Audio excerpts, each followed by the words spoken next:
of Taiwan, I'm Yvonne with news from here in Taiwan and around the world. Taiwan is drilling its first deep geothermal well in the northeast of the country. The well in Yilan is a joint project by state-owned refiner CPC and Taiwan's top research institute, Academia Sinica. At a ceremony marking the start of drilling, Economy Minister Guo Zhihui pledged subsidies for the creation of a complete geothermal supply chain to help the country transition to green energy. The author of Hualing, Nieh Engle has died at the age of 99. Nieh was born in China and moved to Taiwan after the Chinese Civil War. She became the literary editor of the Free China Journal, which was closed in 1960 over criticism of Taiwan's leader Chiang Kai-shek. Nieh moved to the United States, where she founded the University of Iowa's International Writing Program. The program offered residencies to writers from all over the world. Nieh won multiple awards for her work, including the American Book Award in 1990 for the English translation of her novel, Mulberry and Peach. Nieh's work included novels, short stories, essays, and literary translations.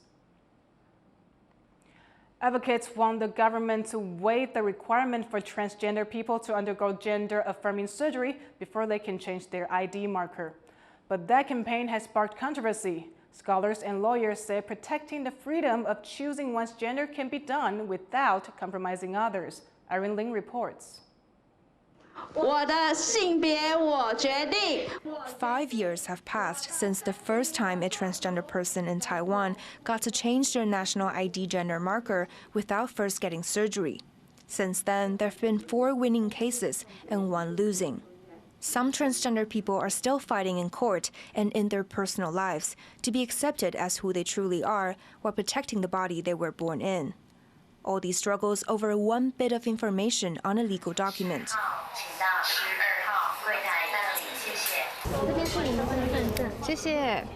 Once you turn 14 in Taiwan, you'll need to come to a registration office like this one to apply for your national identification card, which only lists your biological sex, not your preferred identity. To change that marker, you'll need to go through a checklist of things to start the paperwork. That's based on an administrative rule enforced by the Interior Ministry since 2008. It requires you to be at least 20 years old, have gone through gender reaffirming surgery to remove reproductive organs, and have 2 psychological assessments to validate your need for surgery. But these rules are not legally binding. That means each person who wants to change their ID can challenge the criteria in court. Nailpon has been on the front line of these legal battles, representing plaintiffs who want to change their ID without medical intervention. But since each case is judged individually, it's a never-ending battle until the ministry revises the rule. 这么多判决都已经至少去讲说手术要件是不对的，不应该再继续采纳这个手术要件。但是我们目前还没有看到内政部就是对于法院已经有这么多判决都已经讲得很清楚，至少手术要件应该要拿掉这件事情，他没有得到任何的回应。Outside of the courtroom, the momentum to do away with the surgery rules has sparked protest from some women. They say it could compromise their safety and privacy in public spaces like restrooms. But gender studies scholar Chen Yiqian says such fears have a deeper root. 他害怕的其实是那个过去男女不平等、男性独尊的那一种用物理性的暴力来强制女性的那些行为。可是我们现在谈的这一群人，他完全不是这样的人，他身体的特征还具备有我们传统上认为的男性，可是这跟他一点关联都没有。其实大部分我认识跨性别，如果特别是跨女，他就是很不喜欢那个状态啊。As Taiwan society becomes more openly diverse and inclusive, protecting everyone's safety and rights may begin with modifying infrastructure.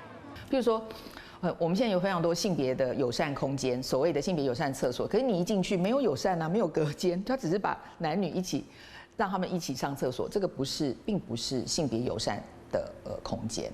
With improvements in public space designs and more education, Chen says society would then be ready to embrace gender diversity in the legal and social spheres, and potentially accept a 3rd gender on IDs. 所以这个所谓的第3性别、法定性别的这个设计，其实是为了所有不想要被这个男女2性困在这个道路上面的人所设计的。我们是有准备这个设计，不过它目前是这个草案，你自己决定标准会是什么。如果你想动手术，你就动手术；如果你已经有补充荷尔蒙质，你觉得这样足够了，那你就依照你的性别认同去更换性别。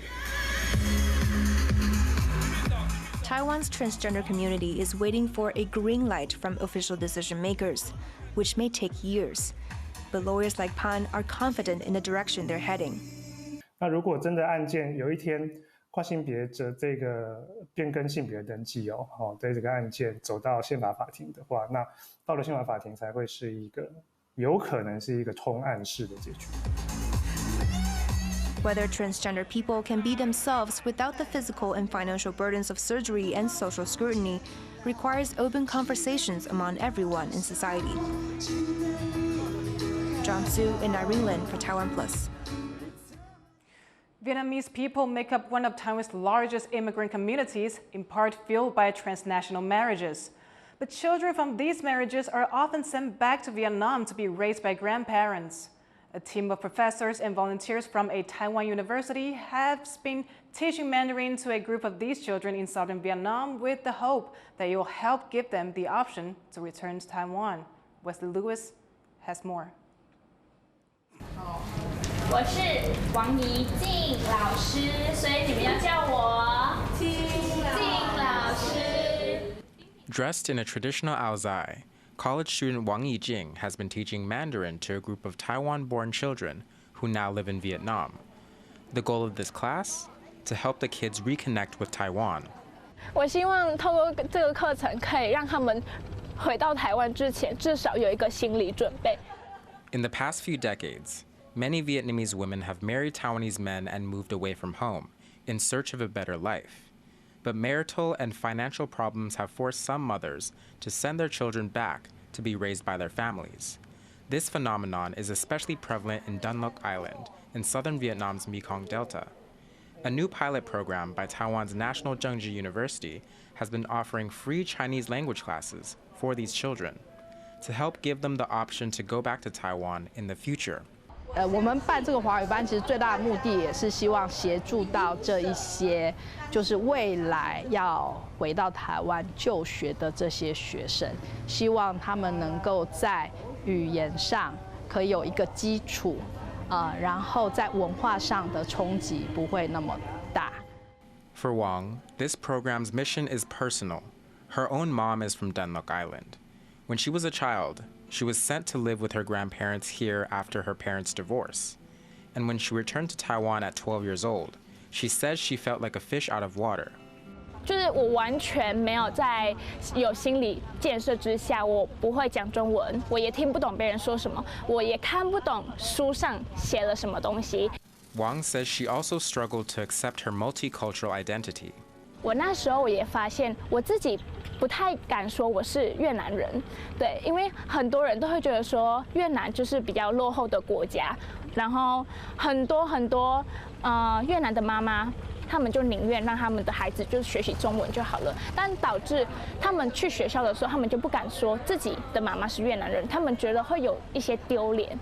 Now back in Vietnam, she's surrounded by some familiar tastes and smells from her childhood. She's come to embrace both her native cultures and sees this teaching role as an opportunity to give back to her communities. 所以我也想要成为一位可以教越南人中文，或者是教台湾人越南语。我觉得这就是我可以帮助更多的人。我想要成为语言之间的桥梁。Wang hopes that she can be part of helping these kids on Dun Loc Island overcome language barriers and identity crises by serving as a link between two cultures, one classroom at a time. Joseph Wu and Wesley Lewis for TaiwanPlus.